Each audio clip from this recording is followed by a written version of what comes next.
Welcome to episode 15, I believe, of Lost in Translation. I'm Bobby Martin. I'm Sam Perkins. Our guest today is the owner of B3 Fitness, Chris Braley. Chris is a former college basketball player at first Stony Brook University and then at St. Anselm. Now he runs two gyms. He's a fitness trainer, also competing in some you call them fitness contests? Are they bodybuilding contests? Yeah, it's both. There's different divisions, I guess you could say. So I'm technically a men's physique competitor, and there's bodybuilding is kind of the overscope of everything. Gotcha. What is men's physique if there's different? It's basically just a different look, if you will, and you wear different attire on stage and stuff like that. So are you in a Speedos? No, I'm not. No? So that would be open bodybuilding. Okay. Classic physique is more like mid-level short, and then I'm more in like a shorter swim trunk type look. All Yeah. right. Is there any difference in that other than what you're wearing on stage? Is there a difference in what they're looking for between those three to place well? Definitely a different look. My division is definitely more of, they're going for aesthetic, like a beach body, almost a bigger beach body, if you will. Yeah, so it's definitely a different look, and different guys definitely fit into different categories. Like I couldn't necessarily, or I wouldn't want to be an open bodybuilder just for the fact that with how tall I am, a lot of those guys are like 5'6", 5'7". I would have to be 300 plus pounds to look proportionate on stage to be able to compete. It just was never something that I never intended to do this in general. Obviously, I was a basketball player, and it kind of just fell into my lap with the way I like training and how the people I met and how things went.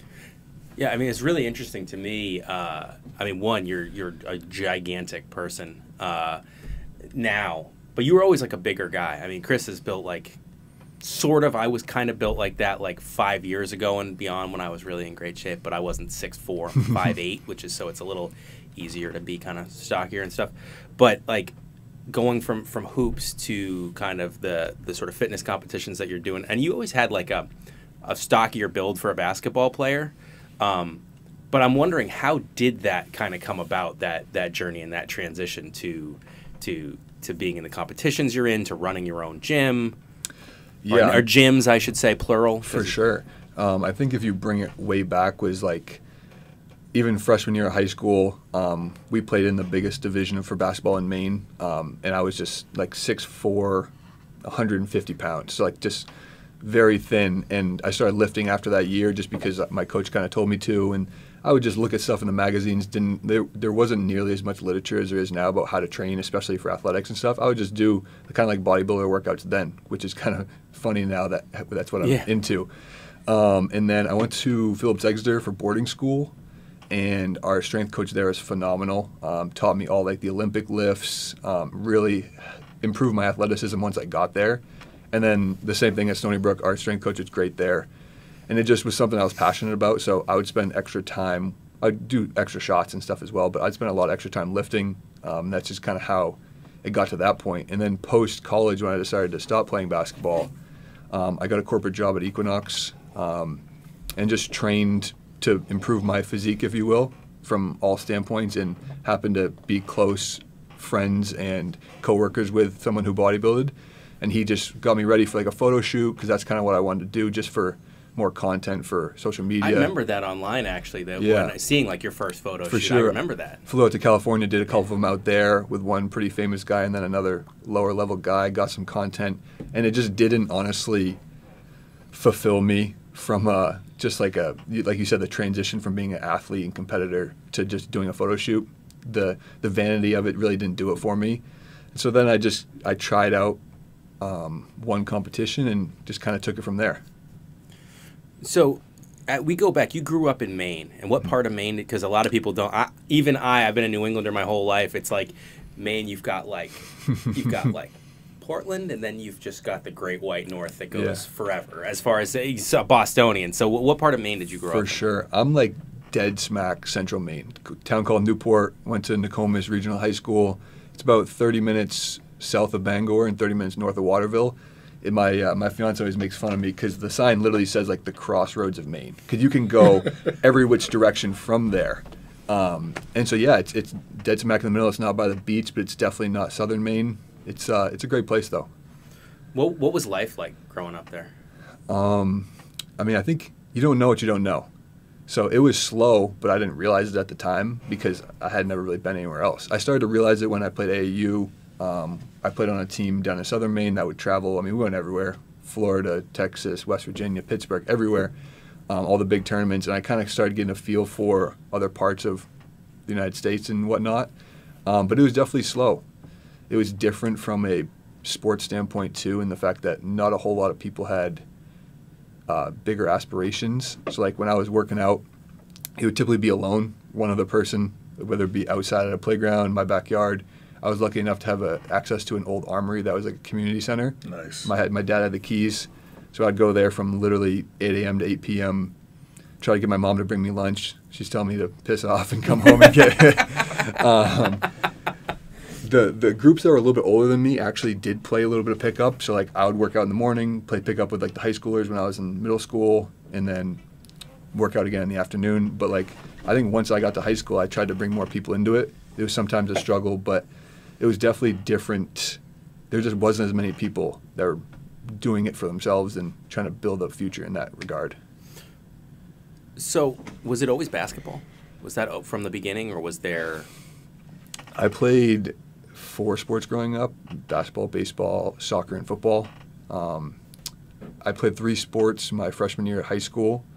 So, and then after that, we kind of made the decision, my parents and I, that like it was time to focus, not because of like they were pushing me in one direction or the other, but like there was one instance where I was catching for starting varsity as a freshman on the baseball team, had to leave in like the 6th inning, drove straight to Rhode Island for a 10 p.m. AAU game, like 4-hour drive, whatever, and laced him up and jumped on the court. And my dad's like, you can't do this for 4 more years. So at that point, we kind of just narrowed it in on basketball. Mm-hmm. It was, yeah, probably my best sport at the time for sure, and definitely my favorite. So that was the one to kind of pull the plug on the other sports. People see you now, they probably think football player. For sure. I get JJ Watt almost every time I totally see it now. Yeah. Every time I go to a bar. It's JJ Watt. Yeah. And I'm like, hey, if I was JJ Watt, I probably wouldn't be in this spot right now. I was at a bar probably 4 or 5 years ago now, but he was literally playing on like a football Sunday at that moment, and somebody in the bathroom was like, "You're JJ Watt, you gotta be." I'm like, he's literally on TV right now. What do you mean? But no, I definitely get football a lot, and most people don't believe me when I say basketball. That's funny. It's almost like I don't know if you've ever seen the movie Naked Gun. I haven't. That's oh my! That's when you know people are young. Is when they haven't seen that. I haven't seen Naked Gun, man.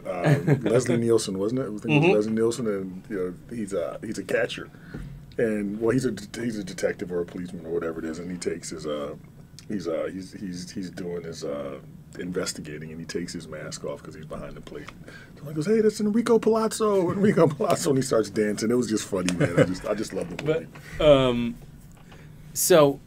You start off, you're going to Nokomis, which it's public. It's a regional high school. Correct. Is that correct? Yeah. So go ahead. No, I was going to say how big of a high school? So that was actually the thing. We only had like 650 kids, and we were still in Class A, which is the #1 class at the time, which is Bangor. Like for instance, like Bangor, I had friends there that had 150 kids at tryouts. Yeah. We didn't even have enough kids for like the JV and varsity. We had to have a bunch of swingers. Like we had 25 kids at tryouts, and so after my freshman year, because of the school enrollment size, we moved down from A to B. Yeah. The whole state's reclassified now in different ways, but we were A and then B for my second 2 years there.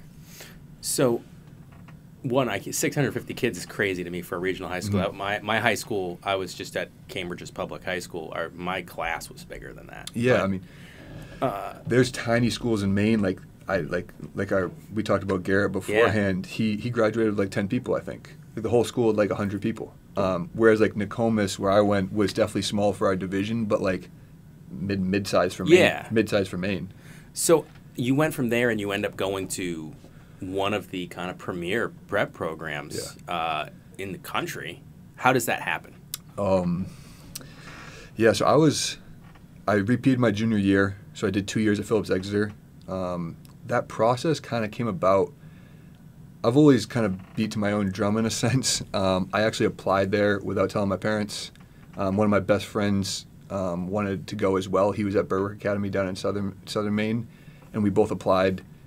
And the only time I told my parents is when I needed a signature, like in the last final steps of the process. And I had my mom sign for it because she was probably easier to talk to at the time. My dad's from my hometown, so he was like, if I would have stayed another year, maybe we win a gold ball, maybe whatever, you know what I mean, like the possibilities. He was very supportive of it at the end, but yeah, so I just kind of applied on my own, wanted to challenge myself from a basketball standpoint and academic standpoint for sure. And yeah, it ended up being a terrific decision. Now, was your dad an athlete in that town? Yeah. Okay. Yeah. All right. So he played all 3 sports there. I think he walked on a Maine baseball team for a year and then Nice. and then stopped to kind of focus on his studies and whatnot. But yeah, he grew up in there. Everyone, my whole family lives there on his side. So were you recruited to Exeter as a basketball player, or was it you kind of applied and then kind of got to get the coach to pay attention to you? So that was the only boarding school. I visited Vermont Academy. Their coach recruited me, and then a couple of other people came late to the party once they heard I was actually, because everyone was like, no, he's staying in Maine. Once I considered it, because I was one of the, I don't want to say the first, but one of the first to definitely do it. Cam Shorey, who played football at UNH, he did it before me. He went to Phillips Exeter for basketball and ended up like doing football as well, and then playing football in college. But I was definitely one of the first people, especially from the northern part of the state, to do it. And to just kind of, it was a decision that I made on my own, and then also with my friend who wanted me to apply. And so once they kind of had me on their radar, they recruited me, but it wasn't them reaching out initially. What was the experience like as an athlete, and then what was it just like as a kid? Because you're still a kid when you're repeating your junior year, so you're what, 16, 17, somewhere in that range, to go from Maine public to a pretty big time private prep school. What was that as an athlete, and then also just as a student? What was that experience like? No, for sure.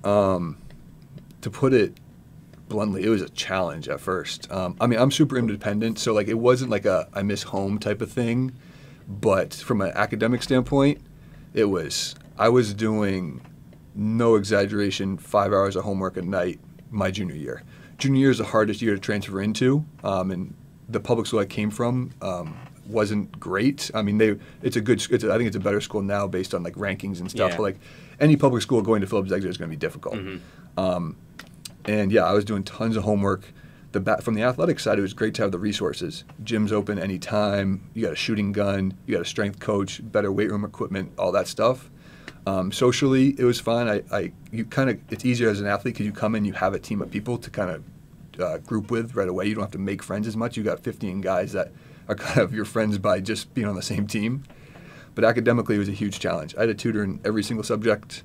It was a grind, but we got through it. So were you always thinking, I want to play college sports, I want to play Division I, or was that a goal, or was that something that came along later? I mean, a goal from, I would say, like 8th grade on, for sure. Like, you didn't think about that when you're 7 years. I started playing basketball, I think I was 7 or 8.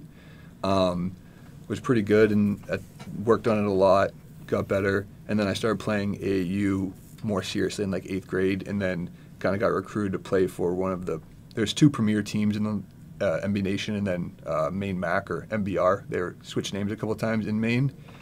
I got recruited to play for like MB Nation for Coach Woodbury, and he kind of instilled it into me, like, you could take this and get a free education with it, and that's kind of when we started pushing hard for it. So you started AAU. You were doing serious AAU in the 8th grade? Yeah. I was playing, like, he had a freshman team, like a 15U, I think, that was really good, and I'd play up. You play up, right? And then I'd play up.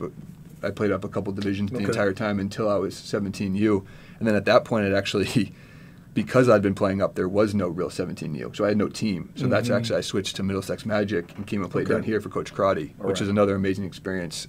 He's a great guy, runs a great program. Yes. I'm extremely appreciative of both of those coaches. How did that come about that you're playing? Because we both are familiar with Magic. Bobby's involved in AAU now, and we've had a bunch of episodes talking about AAU and the good and the bad that we see now. But how did you wind up linking up with the Magic and with Coach Crotty? If I remember correctly, I think basically he knew that I didn't have a team moving forward because MB Nation, like the younger team, was not really.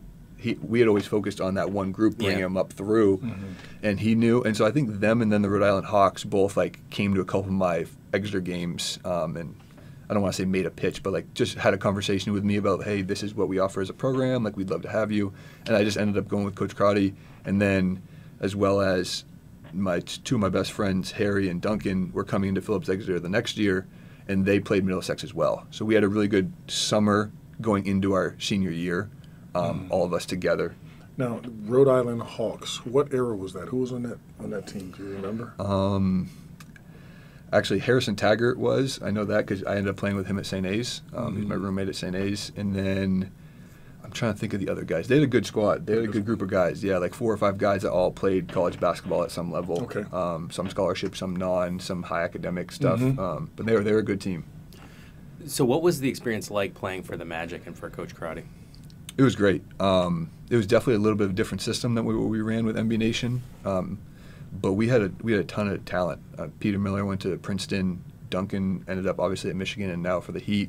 Harry was at Wesleyan. It was just a really good experience. He runs a great program both from like an organization standpoint, and I just think he's a super knowledgeable coach. Obviously, he's stood the test of time and built that program the right way.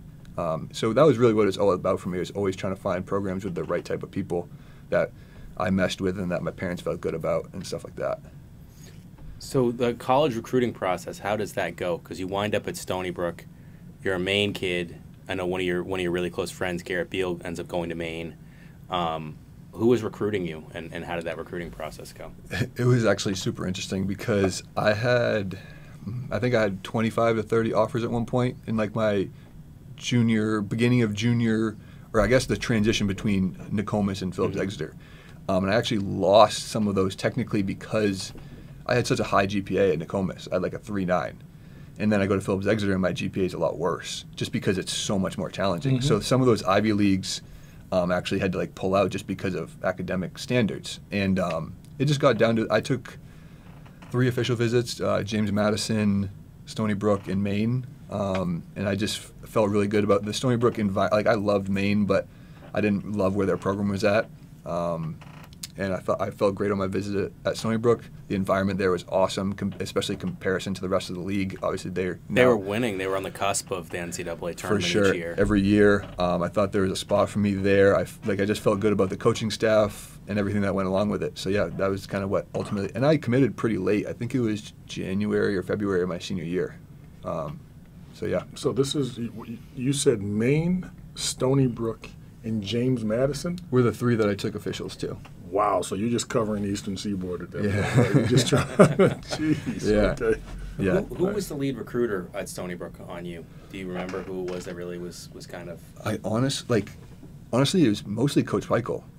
Coach Young for sure too, but because it was pretty late in the process, Coach Michael, I like obviously things you like kind of like the podcast Lost in Translation. I've had a lot go on since then, but if I remember correctly, like he came to a couple practices and back-to-back games, and then to obviously I'd already had the offer, but just kind of show his face and everything. Coach Young definitely threw more of the live period stuff, but I definitely remember him, Coach Michael, during the season coming up a lot. So we had a couple guys, I think Chris Bruff, who played at Maine, Yes. Who's a teacher now in Lexington, was on. We were talking about the recruiting process, made me think of my own recruiting process. And there's always stuff where, like, I wish I knew then what I know now or would have done differently. He talked about how he wished that he had literally kind of spent more time, like, following people around and in practices to get – because – Coach, when they recruit you, they present one way, and then it can be totally different once you get through the doors and you don't have other options now. Are there things that you, if you could do it over again, would have done differently during the recruiting process? No, honestly, I don't think so. My parents and I did a ton of unofficial visits. Like we did, you want to talk about the whole East Coast. Like we did because we were from Maine, we had to do it all in one. Yeah. We're not going to make multiple trips. Like we did like 6 visits all in one tour. It was like That is great. New Hampshire, Fairfield, Colgate, Albany, Siena, Cornell, like all in one big loop, and then went back home, Vermont, all that stuff. So no, I don't think I really have anything that I would look back on. I think everything kind of happens for a reason. The move to Stony Brook was great, and then obviously the transfer to St. A's worked out really well for me. But I don't think I would have covered anything differently.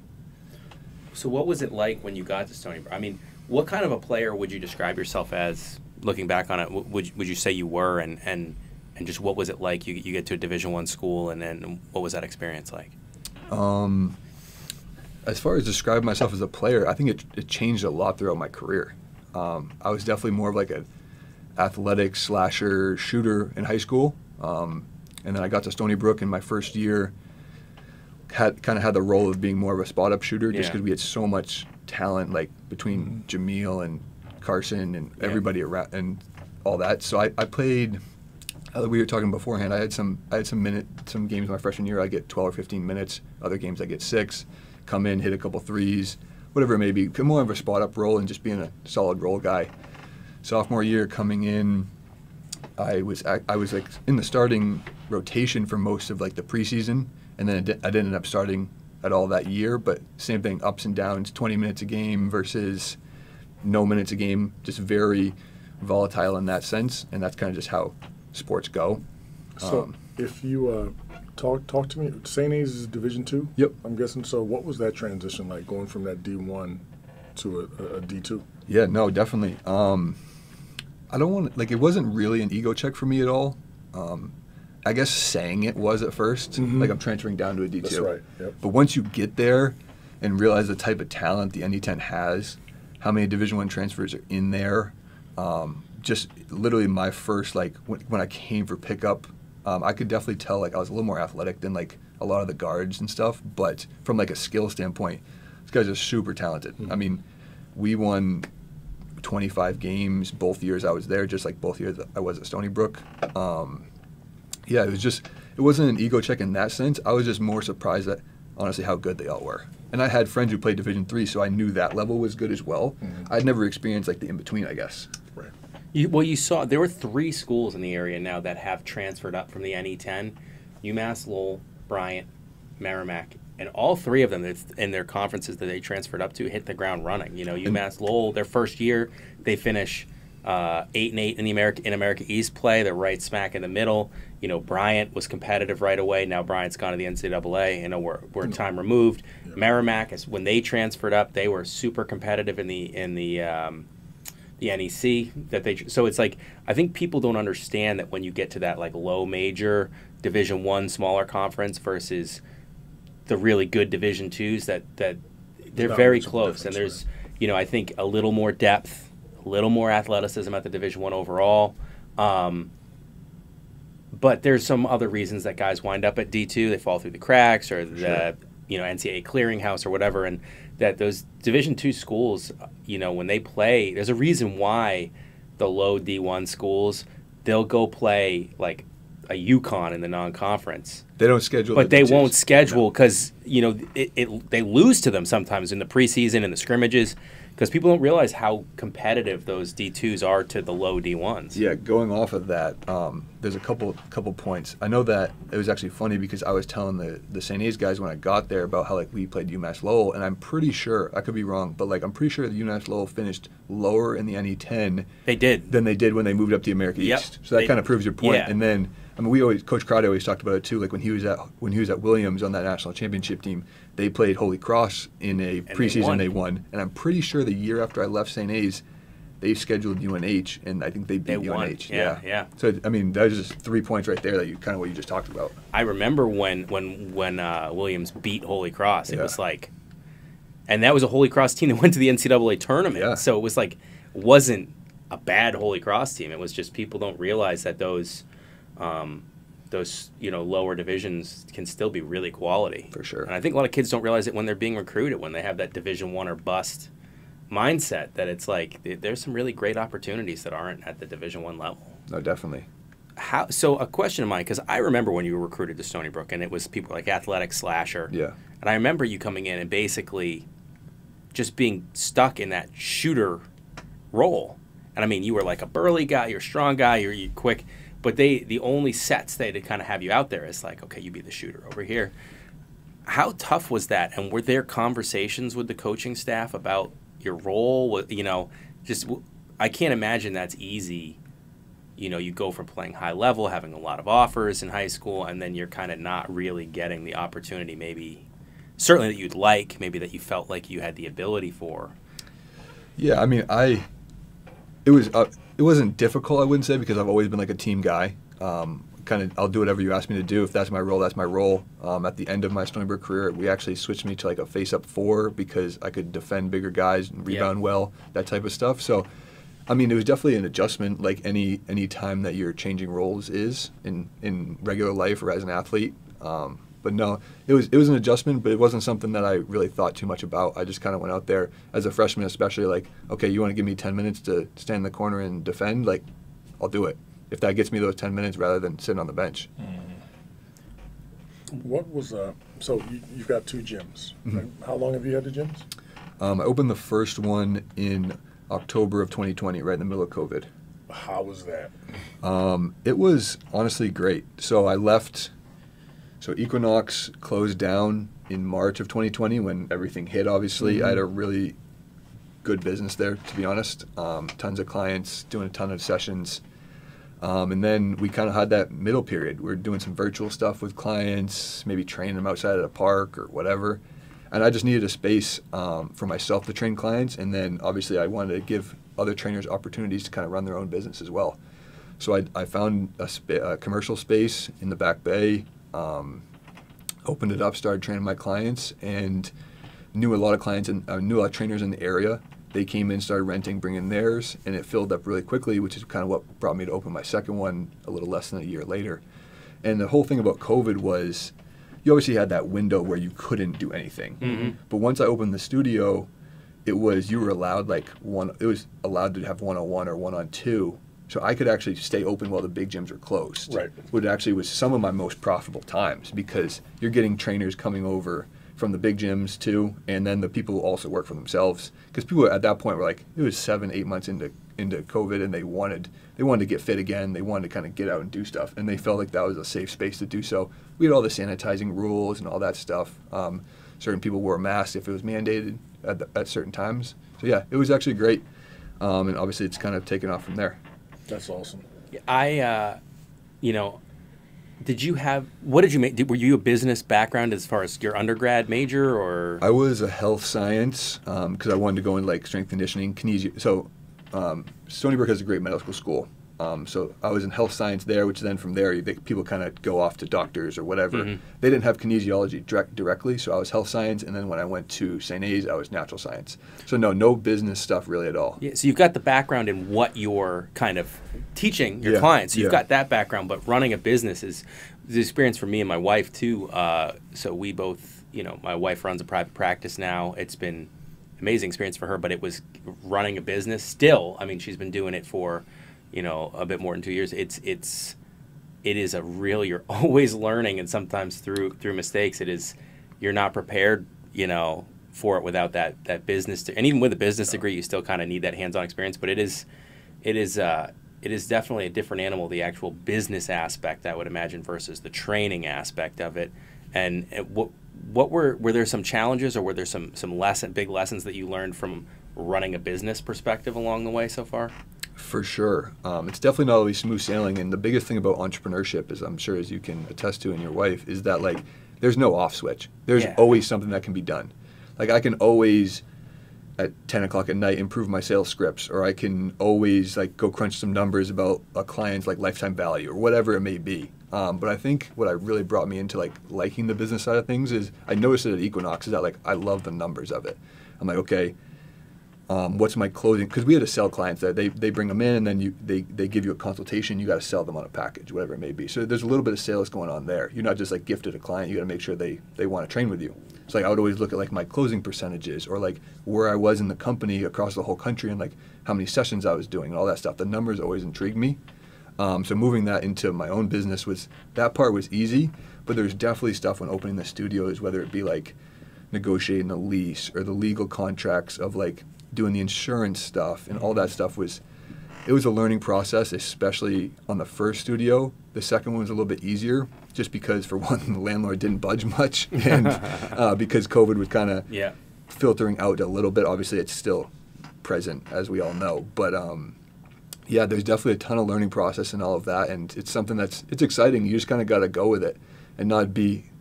You want to be critical of yourself to make good decisions, but you can't be too hard on yourself too if you don't have anything you've no experience in it. So I mean, it sounds like when you were working at Equinox in your training, but there's a sales component that kind of gave you some practical experience in starting to understand the numbers, starting to understand like the value of your time, how much you put into making a sale, how the return on the investment of time and all different stuff.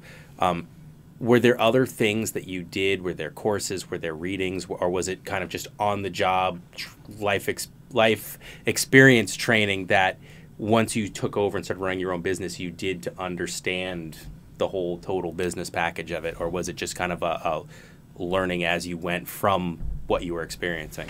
No, definitely. I think at first it was just learning as I was experiencing. Like, especially we talked about those sales things, I noticed that like I had a higher closing percentage than most people. I think it comes down to like conviction. Like sales is all about conviction, and like if I can convince you about what I can provide for you, like you're going to be bought in regardless of kind of what the price point is or whatever it may be. I mean, there's obviously limitations to that, but moving that into regular training, it was always easy because I knew that I was good at that. Whereas the studios and getting more trainers in there or getting the online business scaled, like which what I'm trying to do right now, that was a little bit different because there's different processes that go in place. Mm-hmm. It's not just me convincing you like face to face that I can give you a good workout and get you some results. There's other components that go into it. So for that stuff, I have hired mentors for my online business or for the studio. And nobody's above kind of learning from other people. Mm-hmm. If somebody's done it and can kind of streamline my process a lot quicker, save me from some legwork or some money on the front end or the back end, I'm always up for that. That's cool. One of the things you find out in sales is that, and I'm sure you see this, I'd like you to talk about, you've been an athlete all your life, mm-hmm. so you understand the difference between price and cost. Yep. And this is what you're trying to sell your clients, right? That the price is probably a one-time thing, and cost, whether you do it or you don't do it, you will be paying it forever. For sure. And as an athlete, you understand that, right? Mm-hmm. This is the price I have to pay right now, because if I don't, man, this could get really bad for a long time. How do you sit? What's your I shouldn't say what's your technique, but do you try to talk to your clients about the difference between price and cost? For sure. I mean, like you kind of alluded to there, is like, what's the cost of not doing it? Mm-hmm. That's the major question for a lot of people. But at the same time, I have a ton of different clientele. I've worked with everyone from like 14-year-old like phenom athletes to mm-hmm. 70-year-olds with Parkinson's and right. everyone in between. So like everyone has different pain points, if you will. Like some people, like you said, like what's the cost of not doing it? Mm-hmm. Where some people just want to like level up where they're at already. Right. And yeah, with those people, you just kind of got to break it down and have honest conversations about everything, whether it be the financial situation, whether it be the state that they're in right now, yeah. and how much worse it can get or how much better it can be. And as all three of us have been athletes, like we know what it's like to feel really good. Some people have never felt really good, and you got to kind of sell that vacation to them rather than the process that it takes to get there. It's the intangible that you got to sell them, for right? sure. Like the vacation, not the flight. Sure. No, it's super important. Do you have philosophies when it gets into the training, as far as, because you've worked with all different, as you've said, calibers of people, and is there anything that is the actual training that is like a philosophy of yours that you kind of take with no matter who the client is, or is it kind of all different depending on who you're working with? It's definitely all different depending on who I'm working with, but there's two things, like one being training, one being nutrition, that are kind of like, to me, are just gold standards. Like there's so much information overload that it's almost like paralysis from analysis these days. Like you see, should I try this exercise? Should I try that one? There's certain ones that have stood the test of time. Like, and there's your squats, your pushes, your pulls, all that stuff. But like, and there's variations to those. But like, we're not going to get away from those. Are going to be our foundation, and then you can accessory off of those. Mm-hmm. And that's pretty much for any client. Like a 70-year-old, as long as their knees are healthy and whatever else, like they should be squatting just like a 14-year-old should be. Right. And then for the nutrition side of things, like it's super customized, obviously based on goals, but like everybody should be eating like nutrient dense foods, whether it be whether it be meats, vegetables, and then your healthy carbohydrates, like whatever it may be. That's just getting rid of some of the processed stuff and diving into how they should split those up throughout a day, and then fueling their body for like a work day, and also if they have obviously bigger workout goals as well. We're a society that we struggle with sedentary lifestyle. For sure. Period. And I struggle with it. And I'm someone that, I mean, I've talked to you a lot about your, still trying to get that going on my end. I know I need to. I saw Planet Fitness over there. We got to get. Yeah. I got another membership to another gym too that has all the stuff that I want. I found one that's closer. So I love it. But I've struggled with I was super fit. Fitness was life. I mean, I was like 5'8", 230 and like 7% body fat. And could bench a lot of weight, and and then over time, kids, everything, depression, just not being active, and realizing like, man, if it happens to me, and I was someone that like fitness was life. If I go back 10 years ago, like I lived it, breathed it, was reading everything on the latest stuff. And if it can happen to me, and I'm not happy with where I'm at now, it can really happen to everyone. Like, what are your thoughts on because I know it's a worldwide phenomenon, but it's especially in America. Like, we're a country that really struggles with being active. Like, do you have I don't want to say tips, but do you just have thoughts on that and on how people can kind of can get over that hurdle? Because I was just listening to NPR yesterday, and they were talking about how like new studies have come out that like we already knew that we're not active enough, but that maybe actually we're even worse than we thought that we were. For sure. There's a couple ways I want to take that. And for one, I always tell people like there's never a right time. Everyone's like, oh, I'm super busy right now, I'll be better in a month. It never slows down. Like once you're an adult, you guys know like there's something, one thing after the next, one bill, whether it be like it just keeps going. So that's the first thing I always try to talk to people about, is that like I actually had a client who like, I want to start in 2 weeks. This is on like on a Tuesday. I'm like, well, why don't we start next Monday? She's like, I need to mentally prepare myself. I'm like, well, you have 6 days. That's like, we're going to start on Monday. And she's like, okay, yeah, you're right.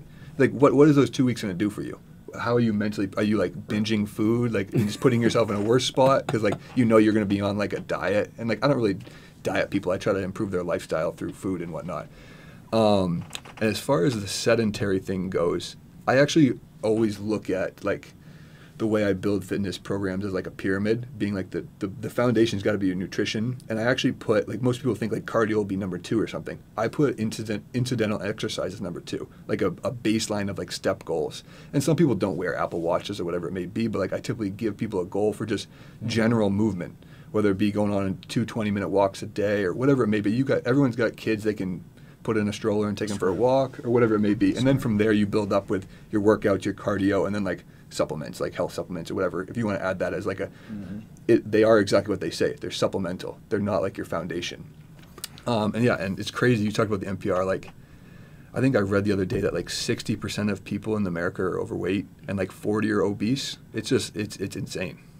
So that's interesting. So at what point, just like you just talked about your client, at what point do you accept personal responsibility and go for it? Now, how do you get that message across to your clients? Because that's the toughest part. And we've got, our society is built around, life is, what's the Dunkin' slogan? America runs on Dunkin'? Runs on Dunkin', right? Yeah. It runs on Dunkin'. You've got plenty of fast food around there. Yeah. It's easy. And the hardest thing to do is look in the mirror and say, stop. Yeah. Right? For Because sure. it's just too convenient. How do you, because you got an athlete mindset. We all have athlete mindsets, right? That was Carol Dweck's book, or mindset or something like that, right? So how do you help them change the mindset? The mindset's tough because it really has to be a them decision. But what I think I thrive in and kind of help people with is especially like getting them to believe in themselves that they can take the leap, or it's not a risk because you're helping yourself, but like sign up. And then from there, let momentum kind of take over. So like with our online training specifically, we have a high level of accountability. Twice a week check-ins, like there's an app that when they enter something, I get direct feedback. So I can see what you're doing at all times. And that holds people accountable. And what they figure out is like after 2 or 3 weeks of showing up for themselves, they typically feel a lot better. Right. And then like just like sports, like momentum is huge. Once momentum takes over, you can really get a snowball effect and like dive into some more intense stuff, or just have them start changing their lifestyle. And like what I see with a lot of people is like if there's a mom who kind of like finally is like, I want to feel better because I've been taking care of my kids, they're a little bit older now, take care of my husband, whatever it may be, they start feeling better, and then that trickles down to their kids and their husband eating better as well. And their husband might lose weight, not even knowing it, because the wife may be cooking all the dinners, and he's like, oh, I've lost 10 pounds. I didn't do anything different. And she's like, well, that's because I changed what you were eating. So now momentum slows down. Motivation is gone. Motivation is great in the beginning, right? But how many times do you get up as an athlete during the day and do what you have to do, even though you don't want to do it? Yeah, motivation is definitely fleeting. And I think when that happens, that's kind of the habits that we try to build people, is that discipline kind of takes over. If you've been in a program for 12 weeks, or people say, 3 months to make a habit, something like that. Right, yeah. Like if you've been in a program, we have people do a 12-week like starter program. If you've been in something for 3 months and you go then 3-4 days without working out, it now feels weird to you. And so now you have those habits and those disciplines in place. Yes. And so sometimes momentum does take over, and like somebody goes on a vacation for 2 weeks and they just can't get back into it. And those are struggles, and you kind of have to deal with everyone differently, because that's a personality thing at that point. Like, how do I motivate this person to do that first day again, kind of like we did at the beginning? And it may be a different approach, but I think when the momentum slows down, most of the time you can just lean on those habits and the discipline that you've built if you've had a long enough relationship with that client. Right, Yeah. right. So you've got every client that's going to be different, just like every game is different. For sure. You can plan for it, but when that team throws a 1-3-1 at you, like, oh, wait a minute, whoa, what do we do here? 100%. Yeah. Okay. As an aside, I always wonder from someone who's like a fitness pro like you are, that you live it, you breathe it, because you always see peripherally social media, like all the different trends that come out, and then, to me, just look ridiculous. But like, are there ones to you specifically over the last several years that like you just kind of laugh at, or are like this is, when I think of all the different trends I've seen, whether it was like, like waist trainers for women, and I'm like, how would that scientifically work? It doesn't seem like there's any, but like, are there things to you that you just kind of like shake your head at or face palm that that you've seen lately that like people really think is like going to make a lifestyle change, but it's really, there's no substitute for just doing the work? Yeah, I mean there's a lot of stuff, like the quick fixes in the world these days. The magic pill? Yeah, there's no magic pills, but people always wish for them. And yeah, I mean, so I'm lucky enough that like I keep most of those things are going to come at you through like referrals from other people, or like your social media. Luckily, like my social media gets cleansed of most of that stuff because of it's all about the people you follow and kind of what you see.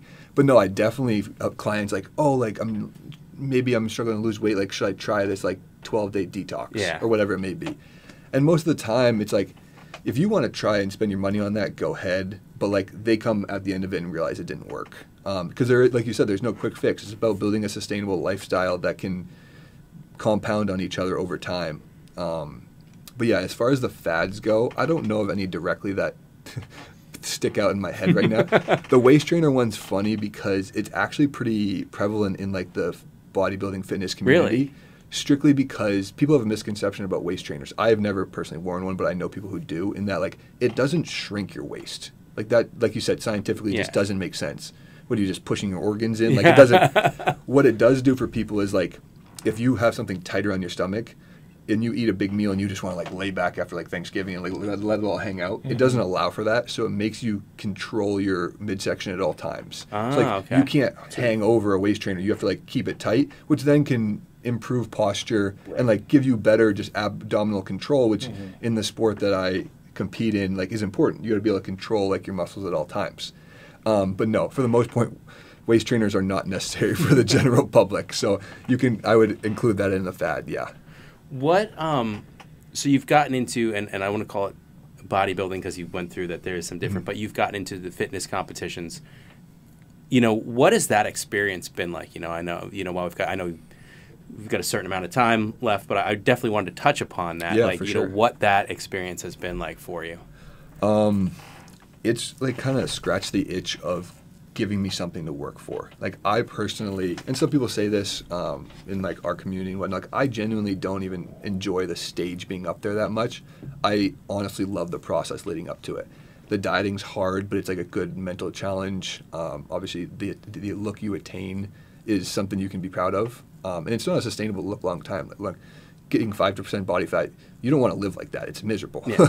But it is like a challenge to get to. And it really just scratched the itch of giving me something. I wasn't even looking for like the competition. I was just looking for something to work towards. Like, okay, I have a 16-week timeline. Just like when you get a 3-month off season before you show up for summer basketball, for summer school. Like, okay, I got 2 months to improve on my game so I can get from 6-man to a starting spot or whatever it may be, or go from 12 points a game to 15 points a game. It's kind of that. It just gives me a timeline. It gives me something to progress towards and to feel motivated for every day, even though, like we talked about, motivation isn't always there. I mean, you seem like, because I know that for a trainer, certainly looking the part, it helps in sales, but you don't seem like someone that your motivation to be going through this, to be keeping yourself in the kind of shape you're in right now is like simply sales and business. It seems like it's something internal that is it still like, now that you're not competing in hoops anymore, is it giving you that kind of competition almost against yourself? I know you hear people talk about that a lot, but for sure. And I actually think about all the time, like, I'm not going to compete in fitness or bodybuilding, whatever you want to call it, for like forever. And I'm always like, okay, after that, like, do I jump into some like CrossFit stuff? It's always the next thing in a sense. And yeah, it really is just what you just said. It's a chance for daily progression, wherein like in your everyday life you might not see that. And I kind of get the same fulfillment from business too, being like, okay, looking at numbers, being like, okay, the business grew X amount this week or this month. It's just a constant quest for projection or for progression. And sometimes the target moves, but it's still the same goal. Do you have like future goals already, or is it kind of you're still figuring out what?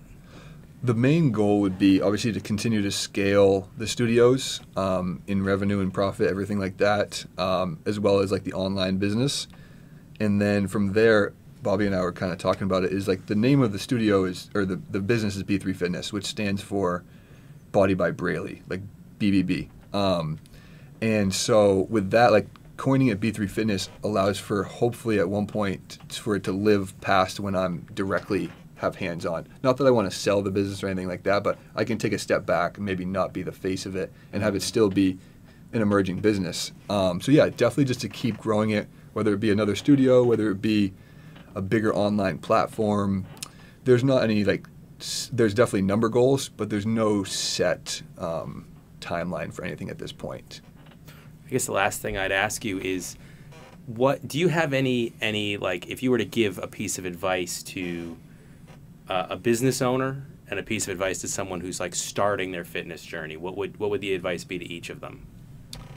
I mean, I guess I'll go deeper, but the broad overview would be to invest in yourself.